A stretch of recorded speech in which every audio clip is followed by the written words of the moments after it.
Hi to all, एक बार फिर से आप सबका स्वागत है आज के इस बर्निंग सेशन के अंदर, जहां पे हम लोग बात करने वाले हैं अग्निवीर योजना के बारे में। ऑल्दो मैंने अभी कुछ दिन पहले आपके लिए एक सेशन किया था, अग्निवीर से रिलेटेड ही था वो, लेकिन अब इस बार जो चीजें हुई हैं वहां पे आप देखेंगे तो गवर्नमेंट का इन्वॉल्वमेंट आपको देखने को मिल रहा है। यहाँ पे आप हेडलाइन देख सकते हो, Agnipath scheme under review after NDA alliance raises the concern. यानी कि यहाँ पे जो चीजें हैं उनको एक बार फिर से रिव्यू करने के बारे में सोचा जा रहा है। रिव्यू करने के लिए इन्होंने काफी सारी चीजें भी की हैं, तो चलिए जरा इन सब चीजों के बारे में बात करते हैं। पहले हम जानेंगे कि ये जो अग्निवीर योजना है इसमें क्या क्या फैक्ट्स है, उसके बाद में इंडियन आर्मी ने अपने क्या रिकमेंडेशन दिए, और तीसरी चीज हम देखेंगे कि इस आर्टिकल के अंदर क्या क्या दिया गया है। तो एक बारी से इस सेशन को अपने दोस्तों तक भी पहुंचा दीजिएगा, so that they can also connect. देखिए, एक योजना आती है जिसका नाम है अग्निवीर योजना या फिर अग्निपथ स्कीम के नाम से इसको लॉन्च किया जाता है।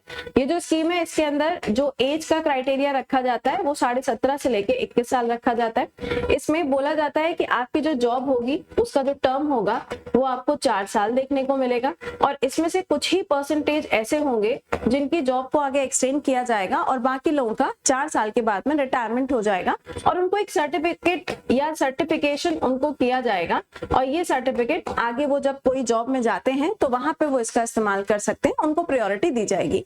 और साथ ही साथ में ये भी बोला गया था कि जब 4 साल के बाद में इनका रिटायरमेंट होगा तो इनको यहाँ पे इंश्योरेंस कवर भी प्रोवाइड किया जाएगा। लेकिन इन सब चीजों के बीच में सबसे बड़ा सवाल यहाँ पे ये खड़ा होता है कि जब चीजें हो रही हैं, मतलब अगर कोई स्कीम आ रही है तो अब उस स्कीम को सिर्फ 4 साल तक चलाना, या फिर आप देख रहे हो कि जो एज ग्रुप है ना, इसके बाद में अगर कोई इंसान किसी दूसरी जगह पे जॉब के लिए जाता है तो जरूरी नहीं है कि उसको वहां पे जॉब मिले।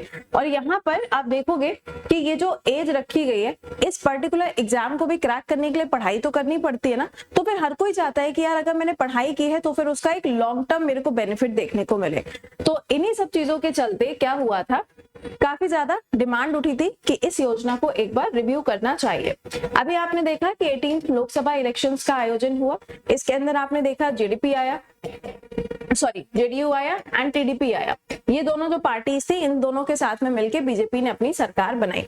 लेकिन जेडीयू पार्टी जो है, इन्होंने एक प्रस्ताव रखा कि ये जो अग्निवीर योजना है इसके ऊपर हमें एक बार रिव्यू करना चाहिए, एंड वही रिव्यू यहाँ पर किया जा रहा है। यहाँ पर आप देख पाएंगे तो गवर्नमेंट के द्वारा क्या बातें बोली गई हैं उसको आप यहाँ पे देख सकते हो।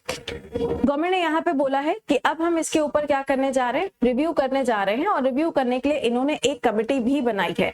वैसे अगर देखा जाए तो ये जो रिकमेंडेशंस यहाँ पे इस कमेटी के द्वारा आएंगे उसमें क्या क्या बातें हो सकती है वो भी आपको बताते हैं, ठीक है।